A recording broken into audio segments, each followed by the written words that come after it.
tight ends for 2024. Yeah, and Ryan, appreciate you on the Facebook tuning in, watching that. We're going to be talking about tight ends right here in segment 1. Is there a guy that y'all are more excited about watching this season? I can tell you I got one, and it's going to be somebody that you might have thought of, but I think he's going to have a bigger impact on the team than I think most people have. But I'm going to go ahead and give y'all a rundown of everybody that's in the room. And we're going to start it from the top. You got Holden Stays. Remember, he's a transfer from Notre Dame who came in.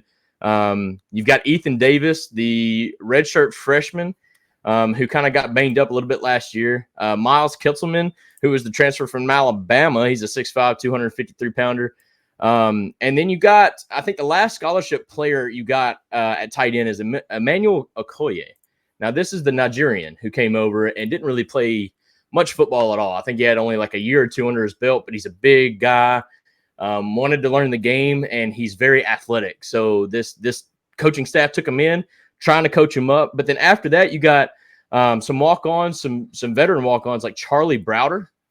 He's arguably our biggest tight end at 6'7", 250 pounds, redshirt junior. You've got guys like Titus Rower, 6'7", 249 pounds, basically same size. He's a redshirt sophomore. And then you got Luke Schaus, who's 6'6", 250 pounds, redshirt senior. And then I believe they had a newcomer join in the summer, Cole Harrison. He's a 3-star prospect out of California. So that's about what the room is looking like.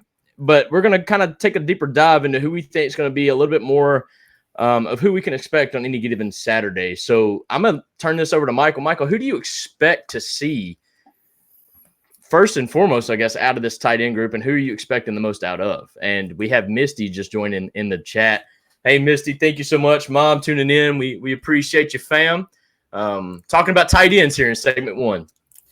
Yeah, so the guy that I expect to see right out of the gate for Tennessee as a starter is probably going to be Holden Stays from Notre Dame. You know, a really experienced guy at Notre Dame. I believe he's a grad transfer, if I'm not mistaken, to Tennessee. So he's got 1 year left.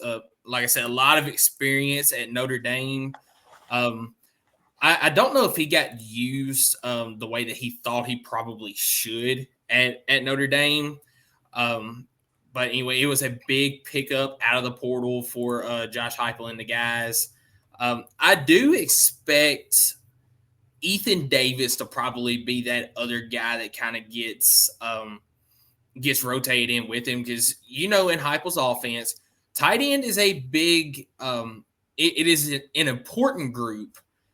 Not necessarily in the passing game, although we have seen it at times be really good. You know, you had Jacob Warren and Princeton Fant 2 years ago. That was a big part of that offense that year. But really, in the run game, they are big on the tight ends. You're always going to have one on the field. I think if Ethan Davis can make an improvement in the run blocking as well as the pass blocking, then he'll be able to see some time. But those are the guys that I think will see the most time. I think the guy with the most to prove is probably Miles Kitzelman from Alabama. Yeah, I was actually going to touch on him a little bit because I think that may be one of your 1-2 punch. I think Miles Kitzelman has a lot to prove. Obviously, he's a transfer from Alabama, didn't get a ton of playing time. I don't think he really logged much of anything in the 23 season.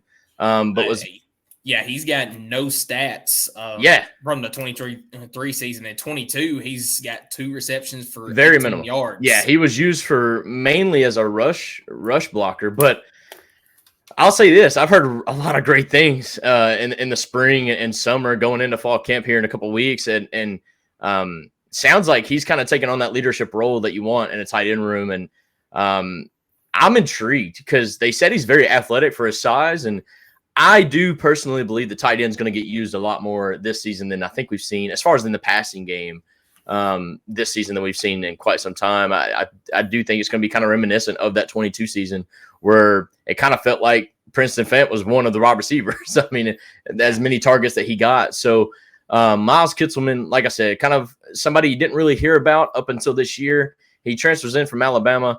And like I said, just kind of really taking on that leadership role. And for a coach that really could use it, it kind of helps him out. You got Alec Ablin, who's, I didn't know this. He's only 29 years old. He's one of the younger coaches in D1, in the Division I football coaching ranks. He's actually listed as, I think, the 30 under 30 for the top young coaches in the NCAA. So that's kind of cool to hear about Alec Ablin. And I think he's able to kind of really connect with these players on a different level because of that. And hopefully he can kind of coach up these kids like Miles Kitselman, who's kind of gone from not really a nobody, but just somebody that's been living in the shadows a little bit at Alabama to maybe bring him out to the spotlight here at Tennessee. Yeah, and to go back to a guy that I already touched on, so Holden Stays, he only had one reception in 2022 for 11 yards. He did get a little bit more last year, 15 receptions, 176 yards, and 4 touchdowns. Let's see. Looks like I was actually wrong on his years. I believe he is a junior. He is a junior. Yeah, so I thought he was a grad transfer. So still some experience there getting to play for Notre Dame last year, but something that looking at this now, I'm really excited about is you've got guys with multiple years that, let's just say the tight end group doesn't do very well this year. You get experience for next year, and you've got a lot of experience going into next season for a tight end group between all of them. I mean, Holden Stays, Miles Kitselman, and Ethan Davis. So a lot of upside for these guys, I believe. Yeah, absolutely. We got Jeff Clabell on YouTube saying "Go Big Orange" with a bunch of orange emojis. We appreciate you tuning in. Really appreciate your comments, so we know that you're watching. We're talking tight ends here today.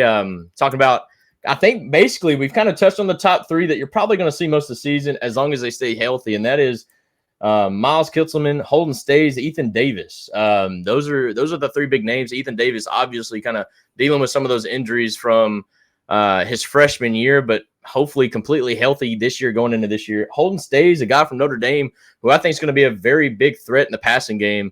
And then Miles Kitselman, I think that's going to be your guy that's going to be Nico's best friend, maybe protecting the blind side, whatever. I mean, just being an extra guy. But I do think Miles Kitselman will get a lot of playing time. I think he's just one of those guys that brings on that leadership role. And hopefully, like I said earlier, he kind of finds his fit here at Tennessee and kind of can take over a little bit, because I'll be honest with you, up until this point in his career, he hasn't really done much. So hopefully this staff seen something in him that Alabama couldn't see, or maybe they just had some better guys. I mean, let's be honest, it's Alabama, it's Nick Saban.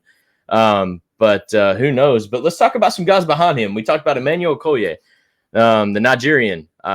He's a redshirt freshman in his second year, obviously still learning football.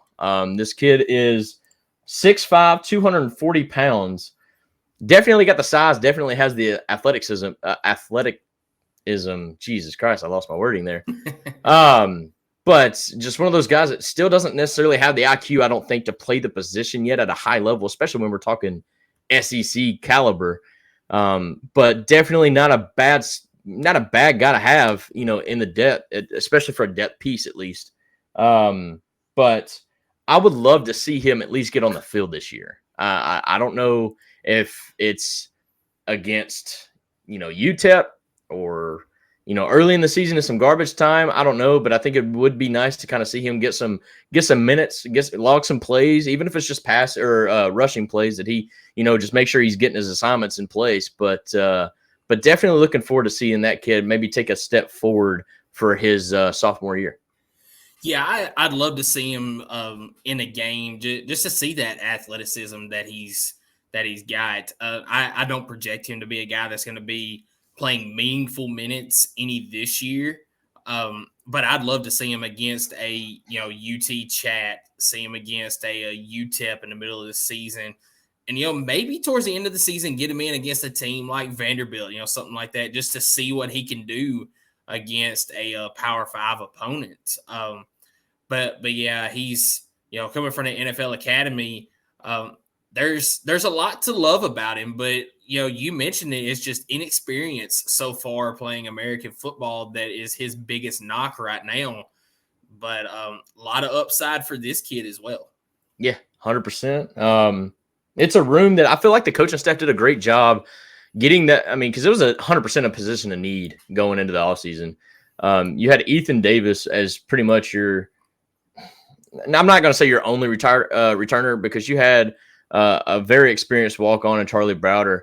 But let's be honest. I mean, that's not enough. So I feel like this team did a really good job in recruiting and also in the transfer portal, getting in guys like Holden Stays and Miles Kitzelman to kind of help not just add depth and honestly plug and play starters, but they also added some experience to help grow this unit.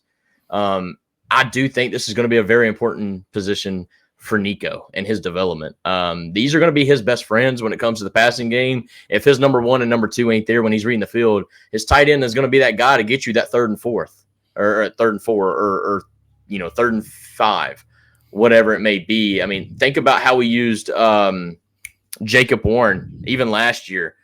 That was kind of, and McAllen Castles, that was your go-to guy almost when it was a 3rd and short, 3rd and medium, and you decided to do a pass play.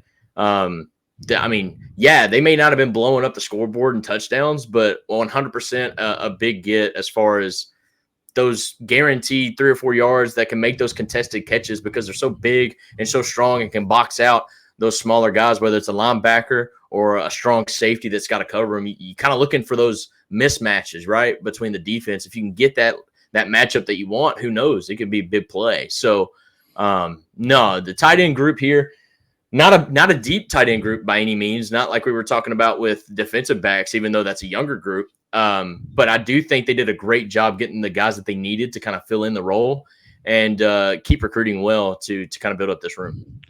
Yeah, tight end group that's a group that kind of gets lost in the shuffle over all the teams in Division I now, just because of the way that the game is evolving. You don't see the tight end get used as much as they used to, but it's something that, I mentioned earlier, Josh Heupel really takes advantage of is that tight end group, not just catching the ball, but for blocking purposes, whether it's the pass blocking, the run blocking, and he does a fantastic job of utilizing that tight end position in one way or another. And, I know you have to have the right guy to do this, but we've seen him as well with Princeton Fant. Line him up in the H-back position or that fullback position. Yeah. And, we saw it in the Alabama game 2 years ago in Neyland. Line up Princeton Fant in the fullback, hand it to him, and get a 2-yard touchdown out of it. About that play in particular, it warmed my heart something special when I heard a Nick Saban-led defense turn around and say, we didn't know how to react to an I formation from Tennessee. Yeah. I'm like, okay, I'll take that. And it's true, man. I mean, this game's changed so much that you're running this, 4 or 5 man spread offense that when you go back to a power I or whatever, I mean, these defenses are like, what is that? I mean, we've seen that on the old highlight films and that was a very creative way by Alec, help me out, old offensive coordinator. Oh, Alex Golish. Alex Golish, thank you. Very creative way with that play call and to get Princeton Fant into the end zone because that is your typical H-back, your fullback type body build. Yeah, and a little side note before we get back on the tight ends because we don't want to get too far off topic, but that's one of the few games that I personally ever remember seeing Nick Saban just get out-coached in all facets of the game. You talk about him making the comment that his guys were confused, didn't know what to do against that I formation because they don't see it. And then, you see Jalen Hyatt burn you for 5 touchdowns. I mean, and it wasn't just the right routes. It was Jalen Hyatt off the line just beating your guys, and you're not able to make an adjustment to that. One of the few games I've ever seen Nick Saban get out-coached like that. But yeah, this tight end group is going to be a group to definitely be intrigued by this year. Going to be some growing pains, I feel like. New guys coming into the system, some young guys trying to learn some things.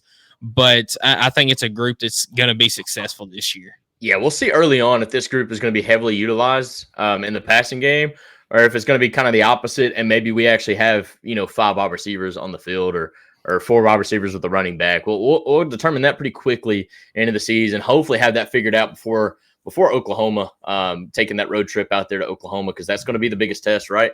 You got to make sure that you have your offense in place. We don't want a game like, how Pitt was those couple of years that we played Pitt, and we still didn't really know what we were doing as an offense. You had the idea, you had the blueprint, but you didn't necessarily have the pieces, or you didn't really know who your hot guys were facing Pitt, which is why I think those games we did lose one, and the other one was very tight, went into overtime.